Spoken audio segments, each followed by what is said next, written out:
पोखराबाट फर्किँदै गरेको थिएँ कार्यक्रमबाट। त्यतिखेर एउटा सानो बच्ची चाहिँ एउटा तारमा झुन्डेर उता जाँदै गरेको, आमाले यताबाट जा जा नडराइकन पुगिहालिस् भनेर देख्दाखेरि त्यो भिडियो हेरेर म रोएँ है।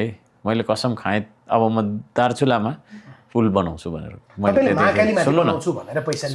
सुन्नु न यहाँ चिज, यहाँ सुन्नु न मेरो कुरा, त्यो चिज थियो। त्यस पछाडि मैले टोली पठाएँ है, म त्यतिकै गएको होइन। टोली पठाउँदाखेरि महाकालीमा पनि थाप्नुपर्ने, अर्को खोलामा पनि थाप्नुपर्ने। महाकालीमा थाप्दाखेरि भारतको सिमानासँग जोडिने, पारिपट्टि त भारतै हो नि, त्यो जुन भारत हो होइन।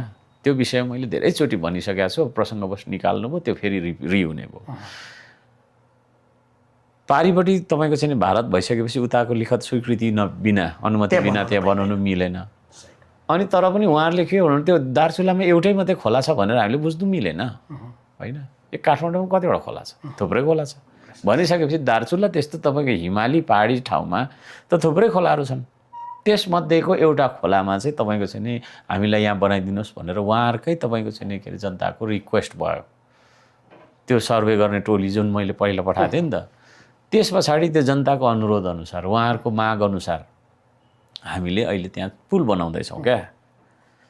त्यो चिज हो। अब महाकालीमा थाप्ने कि कता अर्को खोलामा थाप्ने कि भनेर त हामीले कहाँ भन्यो त।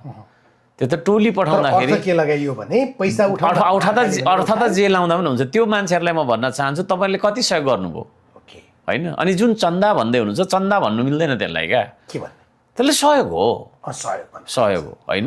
सहयोग भन्नु आर्थिक सहयोग 10 रुपियाँदेखि मासतिर जो जसलाई इच्छा छ दिनु, इच्छा नहुने नदिनु।